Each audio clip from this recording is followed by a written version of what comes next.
nuestra querida doctora Natalia García, conocida Fellow American College of Chest Physicians, miembro de la European Respiratory Society, miembro de ALAD, miembro activo del Comité de Asma Grave de ALAD, catedrática de la Pontificia Universidad Católica Madre y Maestra, profesora adjunta de la Clínica Universitaria Unión Médica, directora de investigaciones también de la Clínica Universitaria Unión Médica del Norte. La doctora Natalia también es de nosotros, ¿verdad? De Neumonorte, egresado, de la sociedad, de todos. Ella nos va a discernir con el tema Evaluando desenlaces clínicos en EPOC-E. Con ustedes la doctora Natalia García.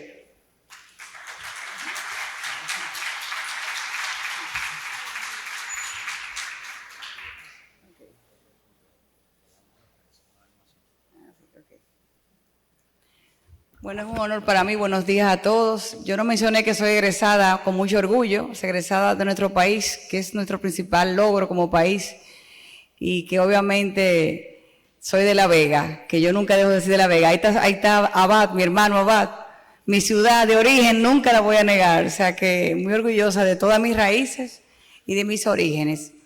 Pues bien, este tema tan interesante que nuestra querida presidenta, la doctora Esther Tavera, sugirió para este programa. Agradezco mucho a la directiva por tomarme en cuenta y a AstraZeneca también por ser parte de esta experiencia de nosotros como speaker de esta actividad tan interesante. La verdad que uno no quiere ni hablar cuando uno tiene esos maestros como Soler Miguel, Cano, la doctora de los Santos, que es impresionante cada una de las conferencias de hoy, y mi hermano Luis Torres, que es una pena que no nos acompañara. La verdad que vamos a ver si les llego a ustedes en este día.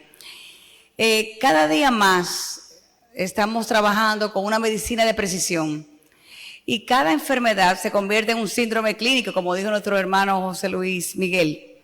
Entonces, en esa medicina basada en precisión tenemos el EPOC eosinofílico, que es un subtipo clínico dentro del EPOC. Y precisamente en el día de hoy pretendemos valorar lo que es la intervención más segura y eficaz en este tipo de pacientes. También debemos medir los desenlaces clínicos, muchos estudios en la actualidad. De hecho, el primer estudio fue en el 2016, lo recuerdo como ahora, de esa triple terapia que se aplicaba el eosinofílico con Trilogy, para valorar esos enlaces clínicos y identificar los criterios de inclusión, porque no todos los pacientes clasifican para utilizar esteroides inhalados. De hecho, hay pros y contras para este tipo de intervención farmacológica con esteroides inhalados, o sea que no todos clasifican para esto. ¿Cuáles serían las metas en el paciente EPOC? Primeramente, reducir síntomas, y en esto vamos a mejorar la calidad del ejercicio. Mejoramos también los síntomas y también mejoramos la calidad de vida, que está muy bien integrada en lo que es la clasificación de GOL, con CAT. Y tenemos por otro lado lo que es reducir riesgo. ¿Qué pretendemos? Reducir exacerbaciones, mejorar lo que son también la calidad de vida de este paciente, prevenir progresión de la enfermedad, porque sabemos que con cada exacerbación el paciente libera citoquinas, hay más daño al parénquima, mayor trastorno inmunológico de base y el paciente obviamente empeora calidad de vida. A todo esto obviamente vamos a evitar que progrese la mortalidad. ¿Qué nos dicen las guías GOL de la triple terapia? Primeramente, la triple terapia con su inhalador nos habla de que mejora exacerbaciones, o sea, previene exacerbaciones, mejora mortalidad y mejora función pulmonar. Y tenemos varios ensayos clínicos que hablan a favor, donde se dice que un inhalador, o sea, un solo inhalador de la triple terapia, puede mejorar los beneficios clínicos versus el LAMA, que fue el principal que se estudió en Trilogy en 2016. En este caso, el tiotropium. Entonces, en este paciente con EPOC sintomático, con menos de 50% de FET1, sí es una indicación importante para intervenir el paciente con corticoides inhalados. También en pacientes que desarrollan exacerbaciones, aún en tratamiento con un LABA y un corticoide inhalado, debemos escalar a un LAMA. Eso es parte de las directrices o normativas de recomendación de GOL para lo que es el paciente POT. ¿Y qué nos dice GOL en este 2022? Prácticamente no ha cambiado nada. siempre van a esquematizar el paciente exacerbador, y el que tiene menos de una exacerbación y que no requiere ingreso hospitalario se clasifica en categoría A. Y este paciente va a responder, y le encanta esto a Pichardo, que no le gusta ahorrar en costo a los pacientes. ¿Dónde está Pichardo por ahí? Y hablamos que se puede utilizar un broncodilatador o también de corta duración, que es bastante económico, o de larga duración. Pero el paciente B ya es un paciente con un CAT mayor de 10 y tiene una disnea más de 2. Es un paciente que está en categoría B, pero es muy sintomático. Entonces, este paciente podemos utilizar un LABA o un LAMA. Mientras que ya pasamos a categoría ya C, y este paciente es el que experimenta más de 2 exacerbaciones con un ingreso hospitalario y que tiene un CAT mayor de 10 y una disnea mayor de 12 en la escala de MMRC. Entonces, el paciente se puede manejar únicamente con un LAMA. Esta conducta de las directrices normativas siempre están ajustadas a cada paciente y al subtipo que tú identifiques, que debería ser ARA. Las guías es una guía, pero usted tiene el discernimiento de manejar sus pacientes acorde a su experiencia clínica de la vida real. Y tenemos finalmente el que compete para este caso de la triple terapia, que es el paciente D, que es el paciente con un EPOC que ya tiene más de 300 de células por milímetros cúbicos en sangre y que tiene un CAT incluso mayor de 20. Entonces, en este paciente puedes utilizar un LABA-LAMA o un IC-LABA, pero también puedes utilizar un IC-LABA-LAMA. O sea que ahí viene la triple terapia que vamos a hablar en adelante. Se dice que los pacientes con EPOC, hay más de un 35% de pacientes con EPOC eosinofílico. Y realmente esto es excluyendo datos importantes relacionados con asma. ¿Cuáles serían datos importantes? O sea que no todos los que son con asma van a tener eosinofilia. Pacientes con buena respuesta beta-adrenérgico, con reversibilidad de vías aéreas, con atopia o también historia de asma. Y también se dice que hay más de un 64% de pacientes que tienen más de 2% de eosinofilia periférica, lo que corresponde a más de 150 células eosinofílicas por milímetros cúbicos. O sea que hay un gran porcentaje de pacientes que realmente tienen eosinofilia. Aquí presentamos el estudio ECLIPSE, donde demuestra el alto porcentaje de pacientes que tenemos en nuestra práctica habitual con eosinofilia. Primeramente, el grupo que tiene menos de un 2% se corresponde con 13.6%. El paciente que tiene variabilidad de eosinofilia, un 49% de pacientes. Y los pacientes que tienen más de 2% de eosinofilia se corresponde con 37.4% de pacientes que van a tener esta condición. Yo quise sacar una pequeña data de un instituto piloto de mi consulta y verificar cuántos pacientes yo tenía con EPOC eosinofílico en los últimos 3 años. Como criterio de inclusión utilicé pacientes mayores de 40 años que tuvieran un FET1 menor de 50%, que asistieran a la consulta. Y de estos 300 pacientes pude obtener 37 pacientes, pero por datos, disponibilidad, porque se ausentaban y no volvían nunca más, solamente me quedé con 11 pacientes. Y manejé en términos de comorbilidad. Y un gran porcentaje de estos pacientes, 81% de los pacientes tenían hipertensión arterial, 9% eran diabéticos. Algunos no tenían mayoría lo que era la cardiopatía o efectos cardiovasculares agregados. Y 18% tenían una condición oncológica. De estos pacientes, observé mi manejo. 100% tenían corticoides inhalados. 72% tenían manejo con N-acetilcisteína.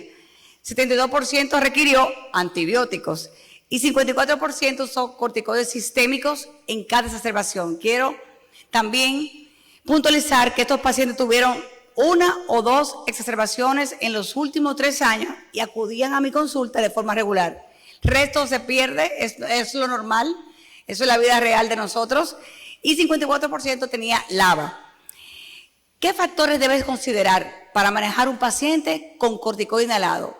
Obviamente unido a un LABA o un LAMA. Factores importantes y que verdaderamente están basados en una evidencia fuerte sería el paciente que tiene historia de exacerbaciones, más de 2 en el último año, o también el que requiere ingreso hospitalario, el paciente que tiene historia de asma o de atopia, el que tiene respuesta también a broncodilatadores y variabilidad en vías aéreas. ¿Qué paciente puede considerar su uso? Aquel paciente que tiene eosinofilia de 100 a 300 de células por mililitros cúbicos, es un paciente que puede considerar y que tiene al menos una exacerbación moderada en el último año. ¿A cuáles pacientes no debes considerar en el rango de utilizar corticoides inhalados? Aquel paciente que tiene historia de haber sido infectado por micobacterias, el que tiene neumonía recurrente y el que tiene eosinofilia menor de 100 células por mililitros cúbicos. Entonces, esos pacientes, en esos 3 pilares, podemos manejar un paciente que sea correctamente y que tenga las indicaciones y el criterio de inclusión para usar esteroides. Veremos que hay pros y contras en esta práctica de esta medicina de precisión. Aquí tenemos el estudio Wisdom, que fue un estudio post-hoc, demostró que los corticoides inhalados detenían el descenso del BEF1. Y se demostró en la primera gráfica de la izquierda, muestra los eosinófilos sin diferencia significativa cuando tú tienes menos de 2%. La gráfica que está estructurada con gris es el paciente que permaneció con corticoides inhalados, mientras que la gráfica azul es el paciente que fue suspendido.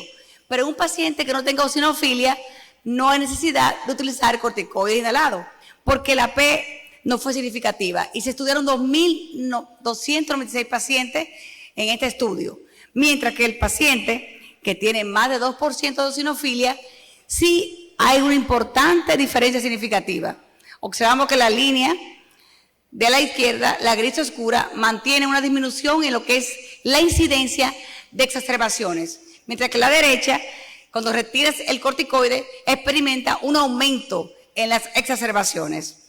Asimismo, en un estudio del mismo Wisdom, son pacientes que le retiraron el corticoide inhalado 9 meses después. Y observamos que hay un aumento de eosinofilia en la gráfica de la izquierda, la cual está interpretada en porcentaje de eosinófilos, que fue aumentando según que está graficada en la línea, en lo que son gráficas azules.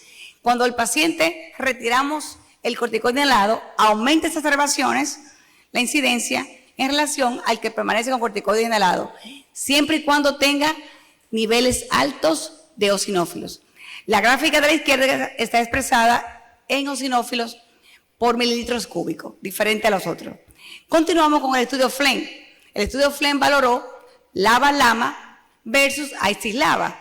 Los fármacos que emplearon fue glicopirronium combinado con formoterol versus fluticasona salmeterol. Aquí observamos que no hubo reducción importante de las exacerbaciones en pacientes que tenían alto conteo de eosinófilos. O sea que el LABA-LAMA no disminuía los eosinófilos en relación a la ICIS-LABA cuando había alto conteo, pero sin embargo en la línea en verde que reflejan que hay una buena respuesta en el paciente que tiene menos de 2, más de 2 y menos de 3% de eosinófilos. O sea que el paciente sin eosinofilia sí disminuye riesgo de exacerbaciones sin utilizar ningún tipo de corticoide inhalado. Diferente cuando hay ya eosinofilia elevada, más de 5, más de 3. El paciente no refleja disminución de riesgo en cuanto al nivel de exacerbaciones. El estudio InControl. Este estableció características clínicas, niveles de exacerbación con eosinófilos altos y bajos. ¿Qué valoraba? Valoraba el riesgo de exacerbaciones, valoraba también el eosinófilo como indicador de riesgo, también midió lo que son la respuesta al corticoide inhalado. En este caso, los pacientes tenían eosinofilia normal, no tomaron en cuenta ese punto de corte. Fueron 3 estudios los más importantes. Aquí tenemos a Chine, tenemos también a Son y tenemos el 003. Y las moléculas implicadas en este estudio fue budesonida, formoterol, en sus diferentes dosis, 160, 320, más 4.5 de formoterol versus formoterol. Resultado de estos pacientes, todos eran EPOC, para criterios de inclusión, más de 40 años, más de 2 años padeciendo de EPOC, y exclusión eran pacientes asmáticos, riníticos y con condiciones cardiovasculares. Y se estudiaron más de 4.528 pacientes en este estudio. ¿Qué demostraron ellos? Esta gráfica rosada muestra una línea totalmente horizontal que a menor número de eosinófilos, menor porcentaje de exacerbaciones en el año. Edificada con la gráfica rosada, donde está la combinación de budesonida más formoterol, y la línea azul está identificada como solo formoterol. Observamos que hay una disminución con el uso de lo que es el corticoide inhalado más el LABA. Pros y contras. Todos los estudios apuntan a que hay una importante disminución de la mortalidad con el uso de triple terapia con un solo inhalador. Sin embargo, esta revisión nos apunta a que tenían sesgos, habían hallazgos metodológicos con errores, sobre todo por la interrupción abrupta que hubo del corticoide inhalado durante el estudio.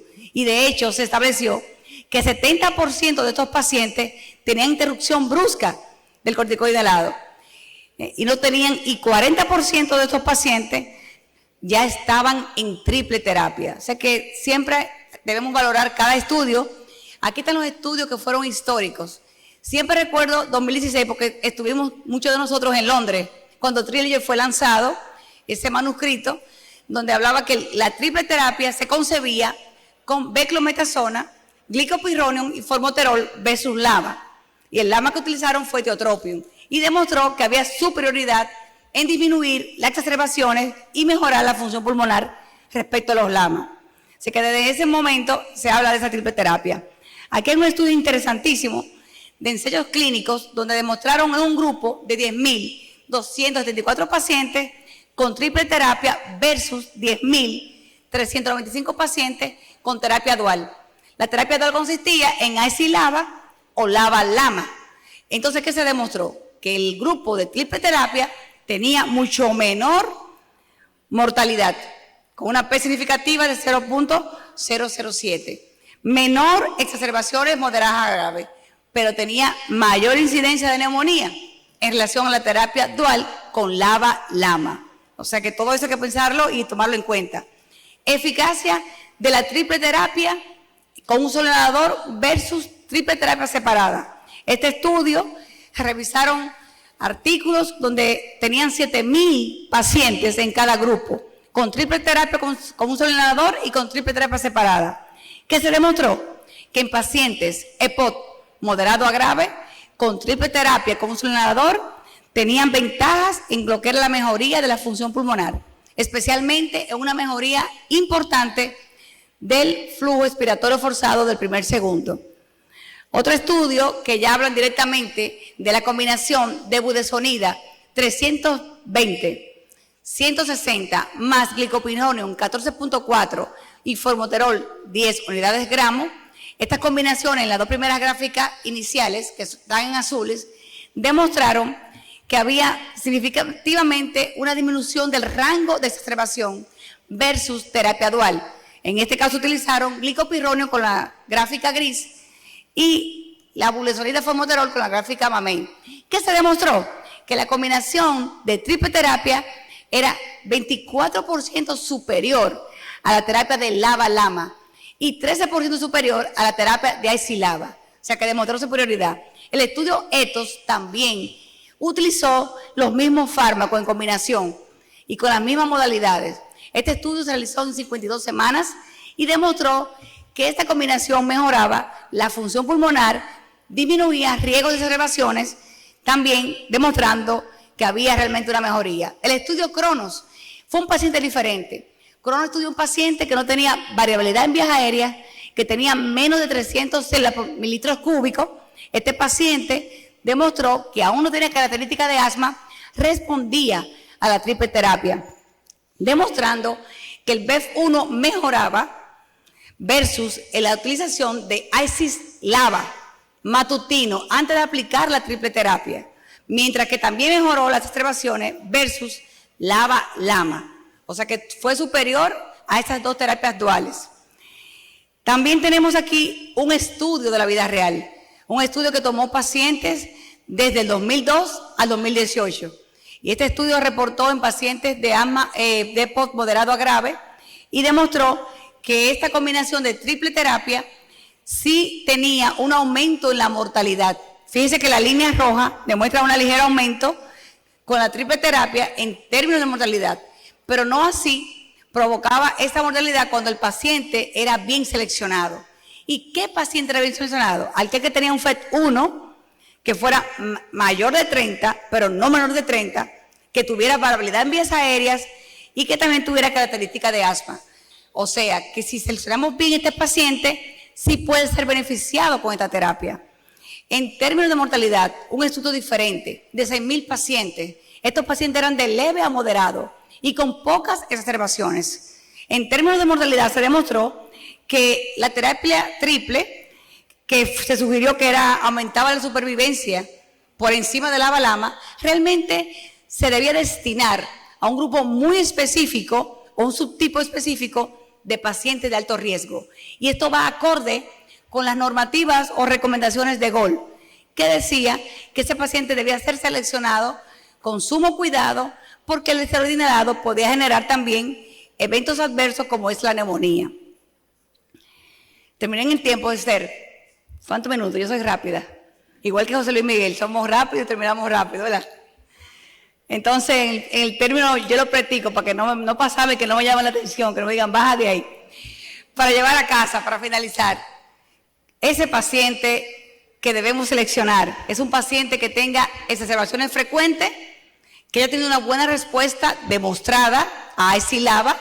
Esta terapia, esta combinación mejora exacerbaciones, mejora función pulmonar, mejora FET1 y mejora calidad de vida.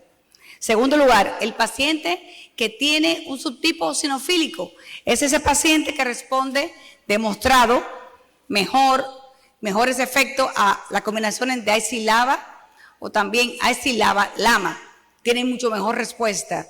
Y finalmente, aquel paciente que tiene características de asma con o sin exacerbaciones, demostrado por una buena respuesta a beta adrenérgico, variabilidad en vías aéreas, historia de asma actual o concomitante, es el paciente que debe ser seleccionado con cuidado porque ya sabemos del riesgo.